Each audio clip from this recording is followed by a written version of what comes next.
What is going on, guys? Bingo here, and today I wanted to bring you my in-depth version of my Burning Abyss deck profile for the July 2019 format.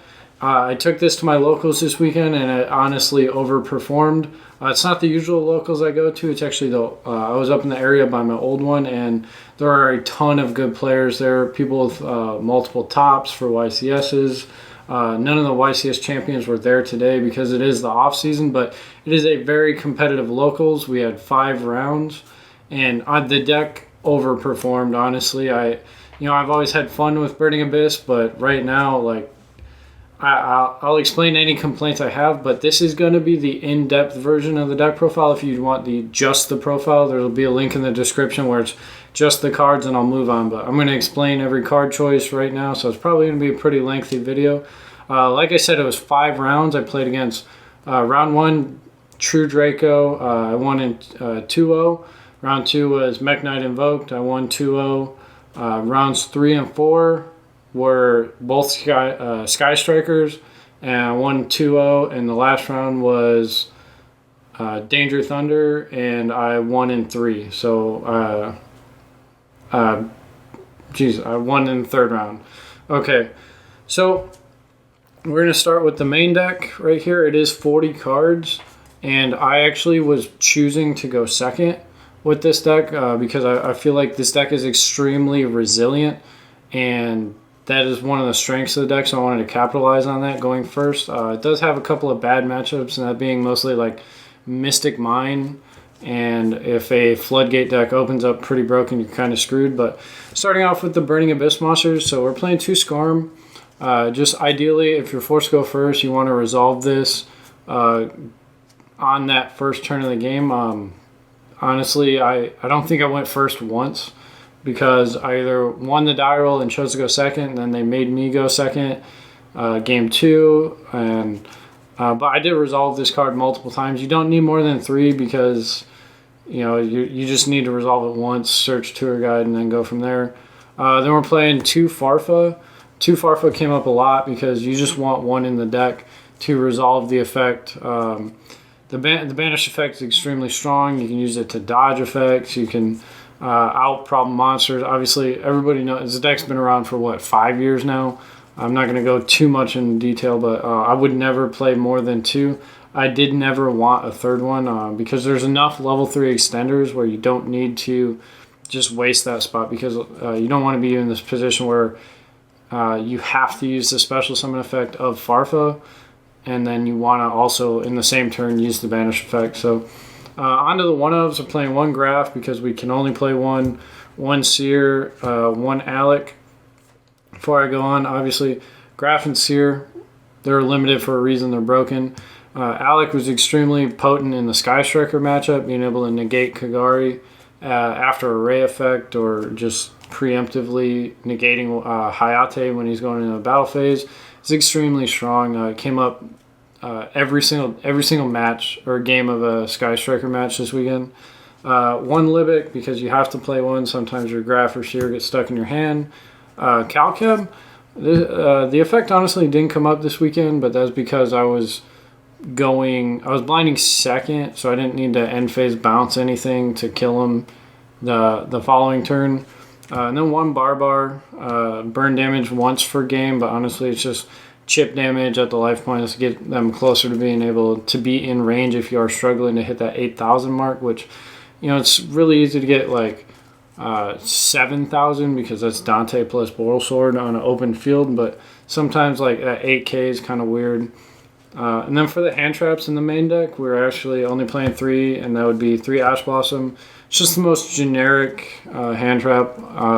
This is my go-to. I definitely think it's better than Valor, being able to negate for Sky Striker that first engage, or hit an LP or something. This card is potent when it works, but most meta decks can play through it. But you do want something to stun them, so you're not going up against the absolute full combo of a Danger Thunder deck or a Pendulum deck.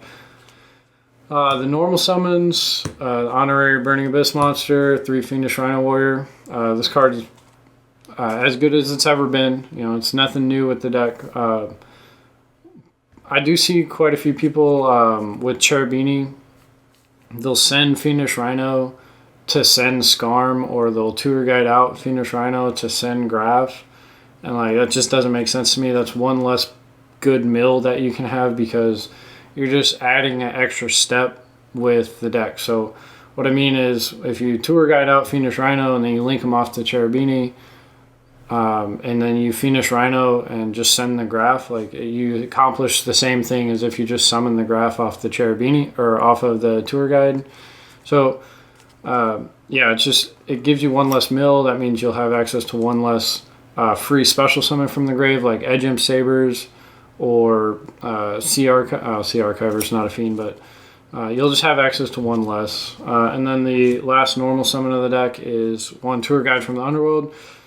Resolve this card, you're probably going to win the game. It's just so free. It generates so much advantage. It's just crazy.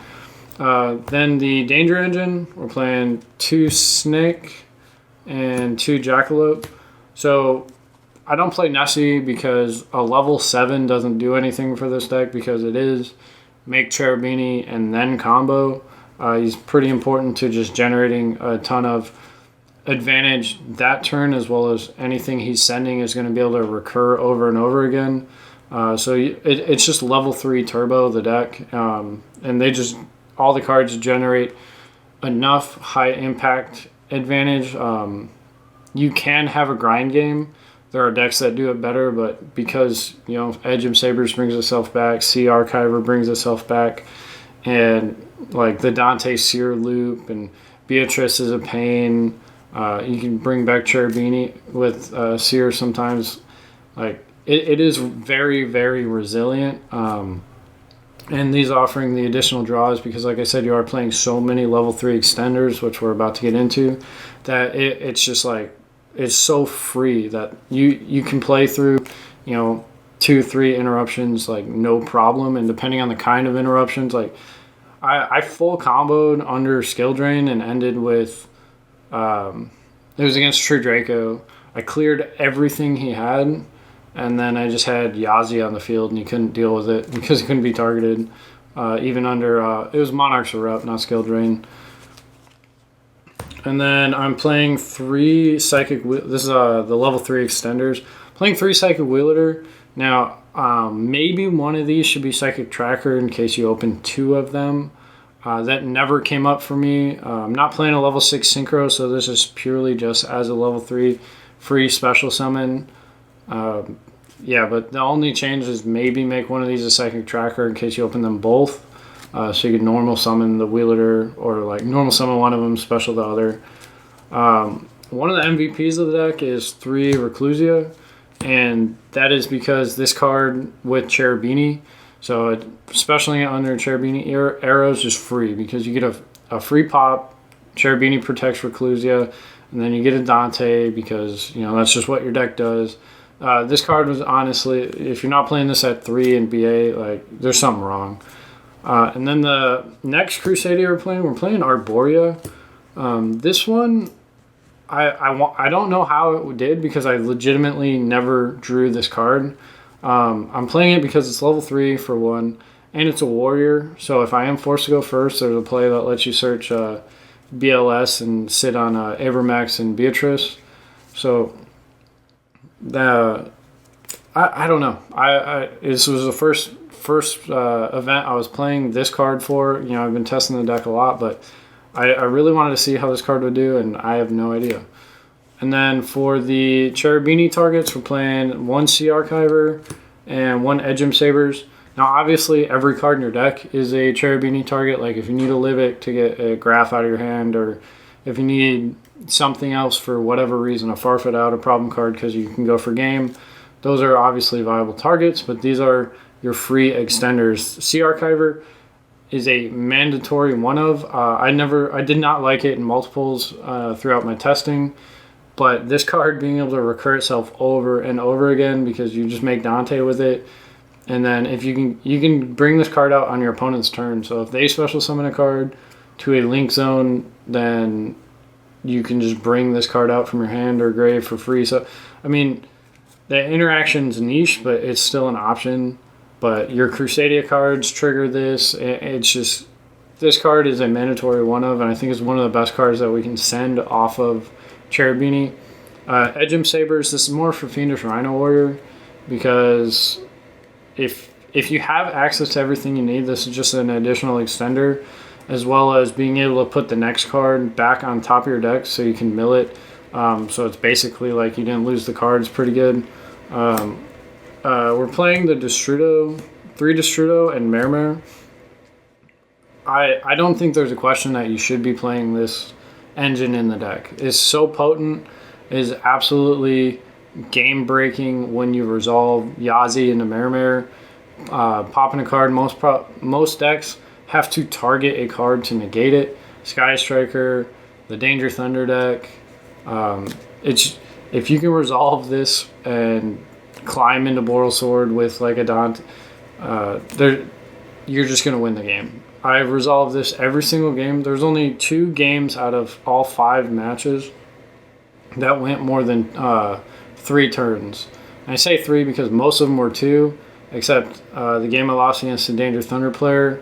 I was not able to kill him game 2, so he killed me on the following turn. So that one went 3 rounds, but I had absolutely no problem. Yes, you're playing Mermere, but you're also, obviously by now you could tell I'm playing Sekka's Light. You can put it back with Sekka's Light. You can put it back on top of your deck with Edgem Sabers. So there's ways around it when you're not playing the Sekka's Light version, where you're just like screwed because that card's in your hand. And then we are playing 1 BLS. Now you'll notice that there are no lights in the main deck, and that's because there's a ton in the extra deck that we can use. The reason I'm playing 1 BLS is because there's a very easy play where this becomes searchable with Double Dante or Arborea and Dante. You can make Isold and then climb into Avermax, or you have so many Link monsters on the field that you can climb into whatever you want. So it's just a good closer. Outs problem cards, does a lot of damage. So especially if it wasn't searchable, I wouldn't be playing it. But because it is very easily searchable, then that's the reason I'm playing it at 1. And then the last 3 cards, Sekka's Light. The card's broken. TCG is going to get a ban, but that's whatever. So that's the main deck. Honestly, there isn't really a change currently that I would make. The only thing that needs further testing is the Arborea. So I'm going to take this to locals again next week, and hopefully I'll actually get to draw that card and see how it performs. Onto the extra deck. For the Burning Abyss monsters, we're playing 1 Cherubini. You do not need more than 2. There's absolutely no reason. If you need to make 2, you did something wrong. Onto the XEs, playing Double Dante and Beatrice. If you're going first, Double Dante Cherubini is extremely easy. And then you can, like I said, you can search BLS by linking those 2 together, and then search BLS with Isold. Beatrice is as annoying as ever. Unfortunately, there's not too many good cards to send with her, but you do have Farfa, Alec, and then you can just send a Skarm at the worst case scenario and get another free search. Honestly, like, I crashed this into bigger monsters more than it was dealt with. Most of the time it was just left there, or it got spun back with Unicorn a few times, but then you still get Dante add, so it's fine.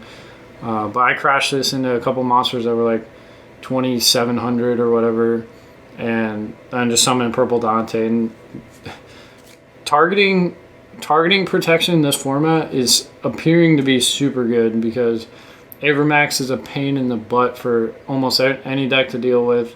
Purple Dante can't be targeted either, so just anything that can't be targeted, freaking. So that's Purple Dante. I would not play it, if that makes sense, especially if you're playing a local or a regional level, because people just forget Beatrice summons this thing for free, and even if they remember, they don't know what it does. And then Yazi, again, can't be targeted. A lot of decks, especially Sky Striker, like, this card just destroyed Sky Striker. It blew him out of the water. And then onto the Destrudo, Mermere package type cards. We're playing Link Rebo for the tokens. A generic Link 2, this isn't really for that, but sometimes you are just in a position where you need a generic Link 2 to climb up into Borload, Boral Sword, Avermax, whatever it may be. Security Dragon. This card under Link Karibo or on top of the next card, Nightmare Phoenix, because of Mare, like, it's just super free. Obviously, Link Karibo into Security Dragon, bounce a card, link all 4 off into Borreload or Boral Sword. Like, that's after being able to pop a card with Yazi, and then let's say you go into Security Dragon up top, and then Nightmare Phoenix underneath, pop another card, bounce a card, and then if you have an extra monster, you can go into Unicorn, spin a card, and then you can just make Avermax. Like, this deck's ability going second is extremely good, and I'm just going to keep saying that over and over again. Isold, again, the combo to search BLS with Isold, it's as good as it ever was. It got super awkward for a little while because obviously we didn't have Cherubini, and now that we do have it, it's a lot easier to do. I'm going to keep playing it. I think it performed extremely well, having that either that follow-up play or just anything that generates card advantage, because these cards they're very resilient, but it's not hand presence, right? It's all grave and field. So if that gets dealt with, like, sometimes you just don't have the resources to commit to another play besides normal summoning a BA, or I don't know. But I would not cut that card, but I would also not play it for its other effects. Nightmare Unicorn, generic removal, came up almost every game. And then the Link 4s, Avermax, Boral Sword, and Borreload. All of them came up. Now, I had 14 cards in the extra deck, and I was debating on what the 14th card should be, and I ended up choosing Boral Sword. And that's because after thinking about the extra deck, I was like, I have nothing to deal with other things that can't be targeted, right? I had no out to Avermax in the deck at all. And that's strictly the reason why I'm playing Borreload, because you can just straight lose that card, and I don't want to just have an auto loss. The other cards, they all performed exactly as expected, so I wouldn't change anything in the extra deck currently.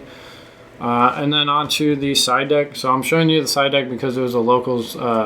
It was an actual event. It was a locals, but it's still an event that I went to. So I wanted to like kind of make sure I'm documenting like what I'm playing and when. We were playing. It was extremely diverse. So my side deck has a lot of 2-ofs, which I don't normally do, but there was Lair Infernoid there, Invoked, Subterra Guru, Pendulum, just about everything you can think of. There was another BA player there. There was a Necroz player there. Like, I just wanted options. So 2 Phantasme. This card was overperformed against Sky Striker. It's honestly the only thing I cited it in for, besides the Danger Thunder, but I didn't see it then. The 2 Droll Unlock.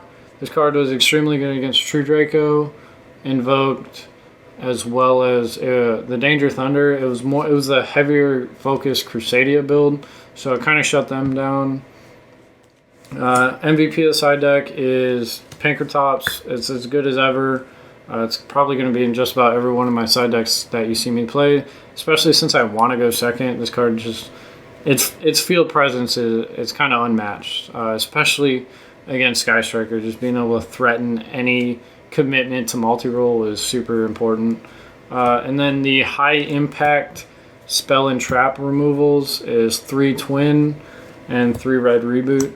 So when I say high impact spell and trap removal, obviously I'm playing Sekka's Light, and if I take that out, I want something that will let me end the game that turn, because this deck can do that just about every time. So I want the game to end right then and there. And then the last 2 cards are 2 Lancia. Lancia is staple past 2 formats. It's going to be staple this format. It's extremely good. When I saw it, honestly, the only time I did see it, though, was against Invoked, and activating Lancia against Invocation feels bad, man. But, guys, that was my Burning Abyss deck profile for the July 2019 format. I am going to keep playing this deck. I'm having a lot of fun with it. Probably once the competitive season kicks back off, I'll get back into Sky Striker. I do think going second with that deck is the way to go as well. But if you have enjoyed, please remember to like, comment, and subscribe, as well as check out the X2 Drop podcast that we do every Monday. at 8 a.m. on iTunes and Google Play and 10 a.m. on YouTube. But that's all I got for you guys. Peace out.